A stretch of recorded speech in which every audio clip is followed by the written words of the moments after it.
Juma Misri. Ay ma fait fo ngol la ma fo atike de. Ay la était la de femme. La da Juma Misri de. Ni Juma Misri do, o de la Juma. Ay Juma Misri de en fait ni Misri daile o ba daile. Juma do. D'accord. Benita do. Très bien. Maintenant donc on va faut barakalla barakalla fi no. Ama fi no ko avia champ. Ko na Misri me no dala sona. Barakalla way nek dugu. Pata muna ke Juma Misri ablay. Ma pa ko may na folo. Ni ko na wala timna. Ama Juma Misri. Juma Misri. Voilà, mais c'est pour le ni ndo msoge. Dogomuzo, Misri taw tayele au kanabo, on slame au kanabo ndo muzo. Ay on fait ni Misri jola hali handan def handan ta tete slame tado. Au ta la duguni. Ko slame ba le jeka ke jima mi kana fo au. Slame ta ke jima on ba fo ga ke jima Misri. Donc aya joma duma. Na ya joka dama au ta banala ke slame so ko. Ba fi ko fo slame ya nyuma la. Ni gouverneur to dama dumuna. Am tro ga ke gouverneur magala. Gouverneur magala. C'est que magala fedi. Donc comme ça. Am soroka o préfet du gouverneur bebalay nous na nyewara sur watima play am soroka Juma Misri na la sona merci wala ma foy ko ala kabla ini cheni baraji ala ga baraji wala merci à toi Abdoulaye.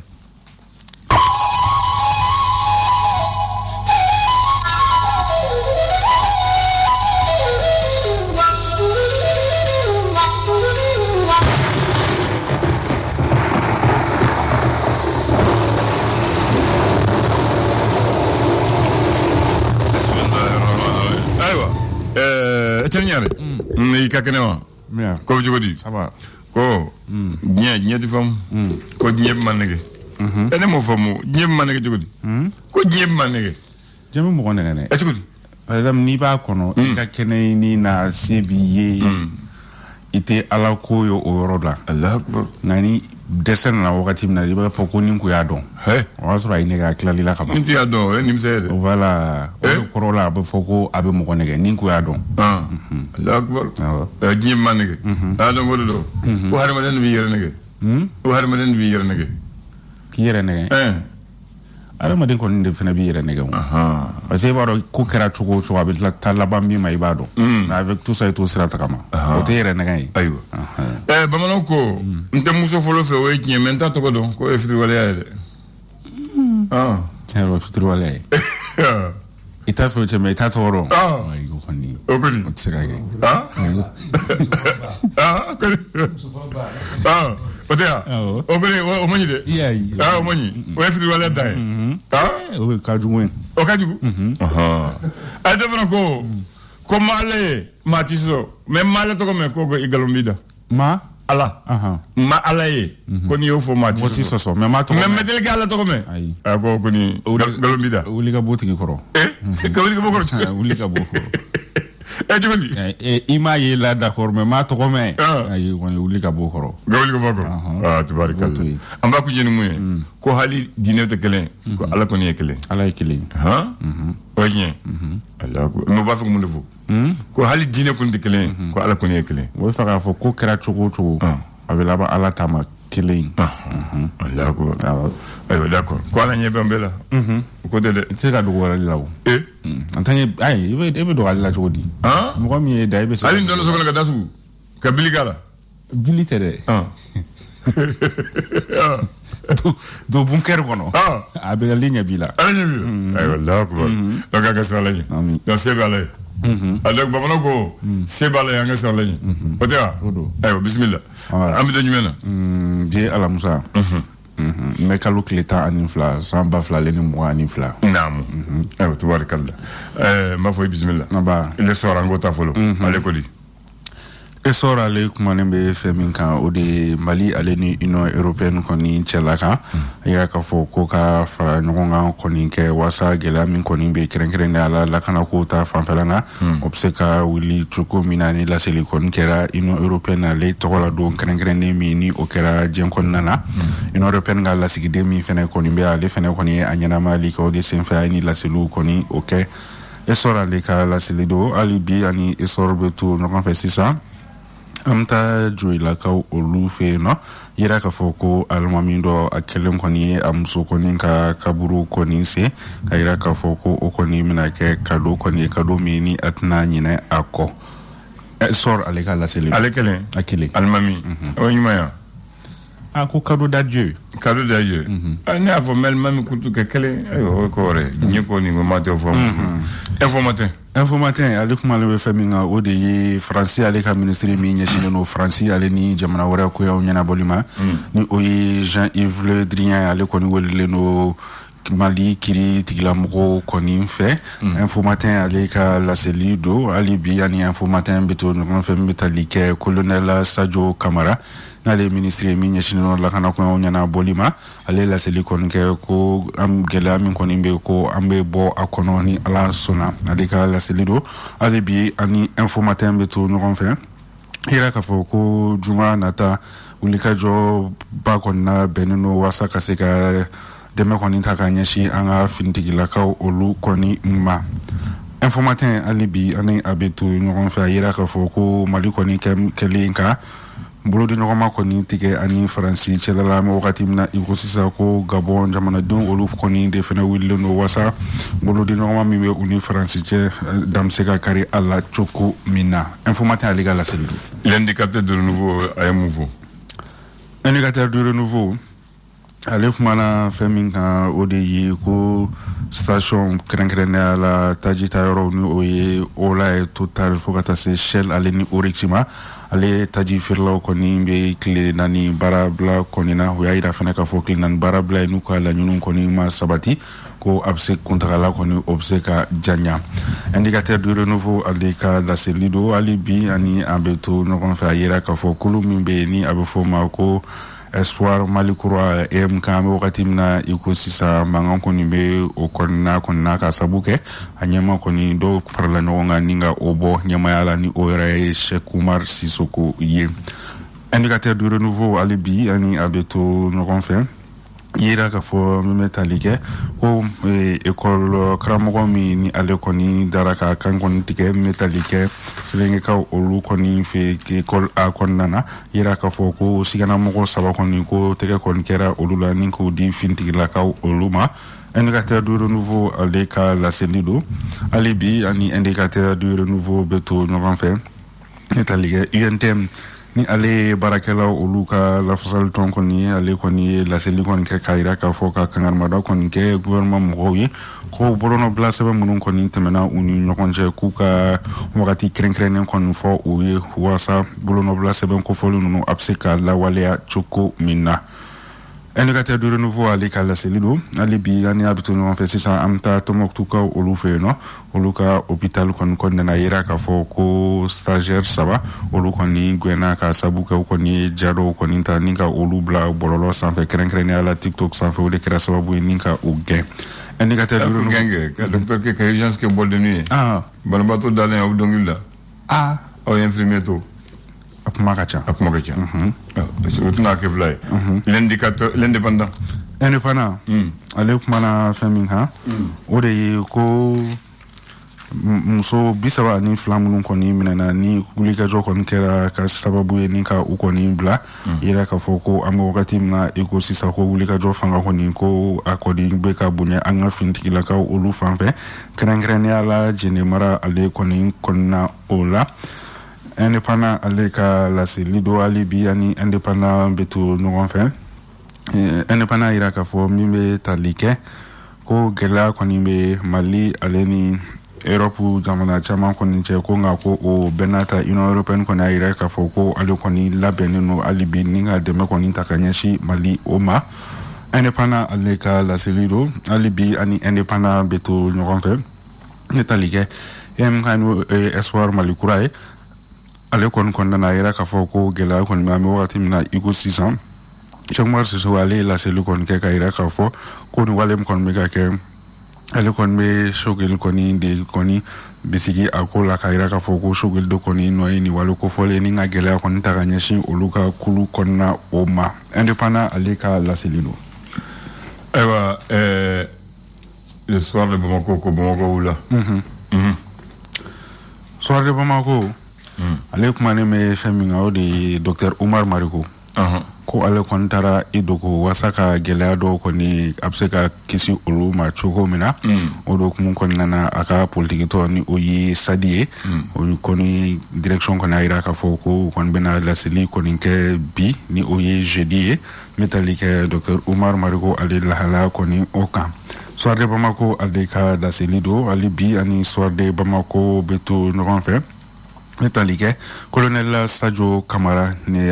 ale ministre minyeshino lakana kuma, jamuka ni akoni damne na ortemka ni oye malikura tasri ale koni ka temeni oka, ay la seli koni ka ira ka foko mali lakana ko koni ame wakati na igo sisa ko ube akanko a control konbe ubolo. Soir de Bamako Aldeka la Selido. Ala kudeme. Ami. Amba kunchin le challenger. Ale kudi. Challenger ale kumana feminga ude ko honorable Fotegi Diallo ale la silicon ka kanyeshi chamacha fanga nyamko bayra mani uye Assimi Goïta kaira ka foko aka gouvernement koni ko o desera ko Assimi Goïta koni ki profiter aka jamatigi ya koni fe kai ninga yelema koni do ko ola ko sani ato bela jele kache Challenger ale ka la selido korotea korodo abise ndela u député korodo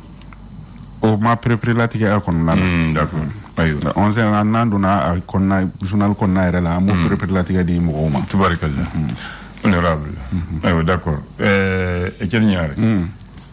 2007 etumbe 2007 ne ko yanke etumbe kalata mon kera président kalata hagliwala 2007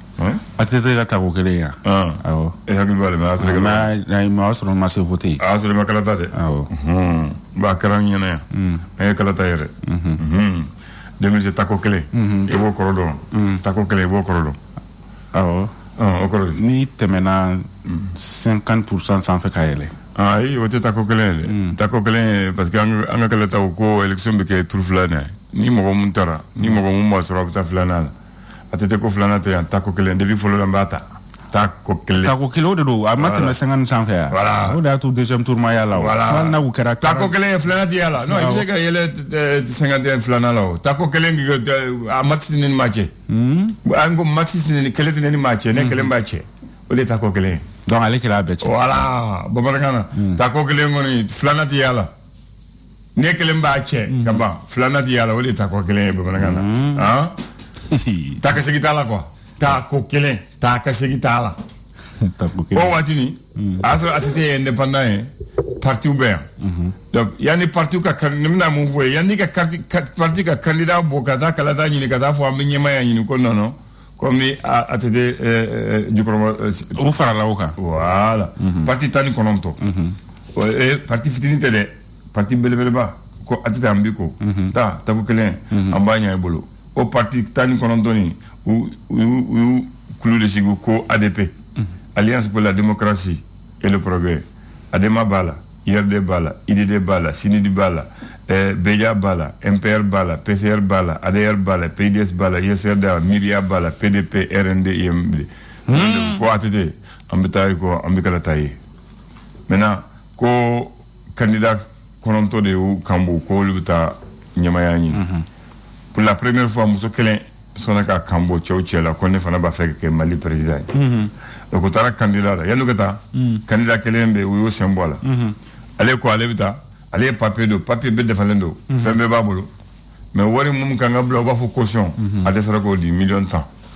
un million temps du ngwa no kone o wati million temps do si ça tim kwandoro la de o wati million temps ni 100 million comme be kelen ça o wati million temps de wori fitini de chere la voilà donc million temps caution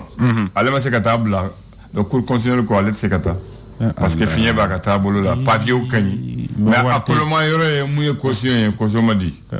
donc ale to be Modibo Sangaré ale ka parti UNPR wafo l'Union nationale pour la République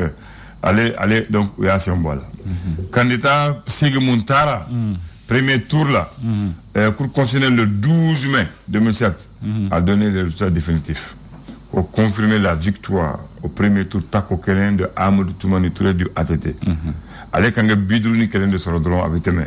allez bi wolo wula ni kelen ani murumuru mugande soro bi wolo wula ani kelen ani murumuru muga ya famo mo mu tugura ko mu ye flamun kara flanae o Ibrahim Boubacar Keïta Boubacar ale tani kononton ani murumuru tani duru so Allah sabana mu tugura ko o ye Cheble Dramé parena ale saba keme sarada ale saba ani murumuru ye nani ale o le sɔrɔ nani na mun nana o ye Umar Mariko ye mun tɔgɔ fɔ sisan ale kɛra naniya kɛmɛ o kɛmɛ sarada ale ye 2 ani murumuru 70 ni 2 le sɔrɔ kɛmɛ jate la a duruna o ye Mamadou Sangare di Blaise ale kɛra duruna ye kɛmɛ o kɛmɛ sarada ale ye 1 ani murumuru ye 50 ani sigi ale o le sɔrɔ ale wɔɔrɔna ala ka hinɛ Sumali Bube min kɛra ale de don ale ye kɛmɛ o kɛmɛ 1 murumuru ye 46 ale de sɔrɔ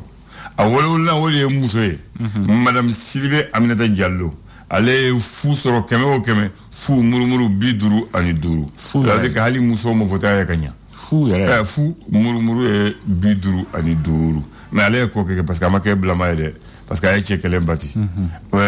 Majasa Magiraga o de kɛra laban ye segina ye Majasa PPP parti le progrès ou quoi là voilà ale fu murumuru ye 30 ale o de sɔrɔ ko mɔgɔ mun taara kalata mɔgɔ mun tɔgɔ sɛbɛnlen don kalata la o waati na ko maa 6,6 ani maa 80 ani 70 ani 5 ni 2 ko maa mun ye kalata yɛrɛ o ye maa 2 ani maa 80 ani maa 800 ani 40 ani 6 donc olu de taara voter ko taux de participation mɔgɔ mun taara ni a 100 sarada ko 30 ani 6 a murumuru ye 20 ani 4 o de kalata ko mɔgɔ mun yɛrɛ taara kalata yɛrɛ o ye 2 ani 2 ani 800 ani murumuru donc o de tun kɛra donc ko ATT de kɛra ɲɛmaa ye a y'a kɛ tako fila mama yara ko tako kɛlɛ parti ninnu bɛɛ tugura ATT ko démocratie de consensus fanga yɛrɛ corruption daminɛ o yɔrɔ la ko bɛɛ fanga n'ale tɛ fanga bɛ se bɛɛ jɛ ma donc mɔgɔ mun y'a dɛmɛ a ye fɛrɛli kɛ ka nanu ye ka jɔyɔrɔ kelen d'u ma mais ma dɛmɛ fu n ko gâteau ko don gâteau bɛ tila dɛ ma dɛmɛ fu la dɛ donc depuis o kɛra démocratie kɛra sɛngɛlen parti belebelebaw yɛrɛ ka dɛsɛ ka taa non c'est possible i y'a faamu donc an ka démocratie fiɲɛ daminɛ yan de parti ma sɔn ka taa kalata la ko ATT an b'i ko ATT ye fana sɔrɔ donc ale fana ye retour kɛ bon a ye n dɛmɛ ne fana b'aw dɛmɛ donc a kɛra tan a kɛra o cogo la donc a laban i b'o dɔn a laban coup d'état kɛra ale yɛrɛ la a banna i ko a banna wa a banni mais depuis coup d'état kɛra ATT la fo n bɛ kuma bi an ma fɔ hayi an ma fɔ hayi mun de kɛra coup d'état wɛrɛ ma kɛ yan dɔ wɛrɛ ma kɛ yan a ye hayi fɔ wa depuis coup d'état kɛra ATT la fo bi jamana ma basigi tiɲɛ yɛrɛ la voilà n b'a fɛ k'o de fɔ a faamuyara n cɛ ni baraji merci kanbɛ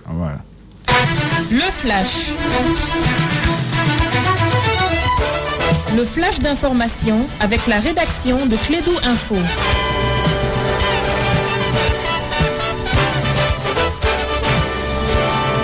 Bien, on va donner la parole au futur candidat de présidentiel, cherchant l'argent d'abord. Il n'a pas la caution, il s'appelle Bakary Cissé. Ouais, merci Abdoulaye. Donc Dieu va nous aider à avoir cette caution donc pour travailler pour notre pays. Nous allons parler politique. Une nouvelle loi électorale est en cours donc de préparation. Le projet de loi était sur la table donc du Conseil national de la transition CNT depuis le 2 juin 2021. Les Maliens se prononcent donc sur la future loi électorale à travers des écoutes initiées par la commission loi au niveau du CNT et qui ont démarré le 25 avril dernier. Elles se poursuivront jusqu'au 29 de ce mois en vue donc de favoriser l'élaboration d'un texte consensuel autour de la question. Sur un autre plan, la situation sécuritaire alimentaire est particulièrement critique cette année dans notre pays. 1,8 million de personnes environ sont en situation de crise alimentaire en 2022 et 630 000 personnes environ au Mali sont dans l'incapacité d'assurer leurs besoins alimentaires journaliers. La France, à travers les PAM et d'autres partenaires, vole au secours des personnes vulnérables dans notre pays. Sur le plan international, au Sénégal, le tribunal s'est prononcé finalement dans l'affaire du décès d'Astou Sona,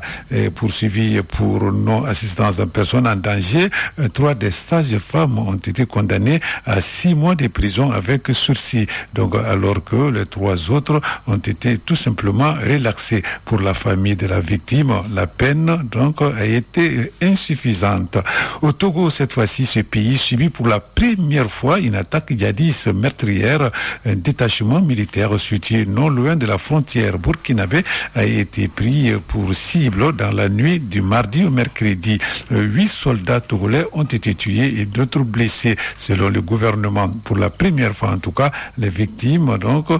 sont déplorées dans les rangs de l'armée togolaise. Sport, football, championnat national Ligue 1 Orange. La 23e journée se poursuit cet après-midi au Stadium Sport Modibo Keïta à 17h. L'USFAS reçoit les 11 créateurs de Nyarela. À 19h, les Black Stars de Badalabougou reçoivent l'ASCO, Association sportive de Korofina. Hier, au compte de cette 23e journée, le Djoliba Athletic Club de Bamako a battu les LCBA 2-0. La Somme a été battue par l'AS Douane 1-2. L'AS Police a été battue par l'AS Hilal de Bamako 0-1. Et puis Bakaridjan a été tenu en échec par l'USC Kita 0-0. C'était à Barouli. Et de son côté, l'USBO à domicile a été battu par Yélé Olympique 0-2. Au début donc de cette 23e journée, le stade malien de Bamako avait défait les COB 2-1. Et puis le CS Dougolovla a été battu par l'AFE 1-0. Après cette 23e journée, avant donc le match d'aujourd'hui,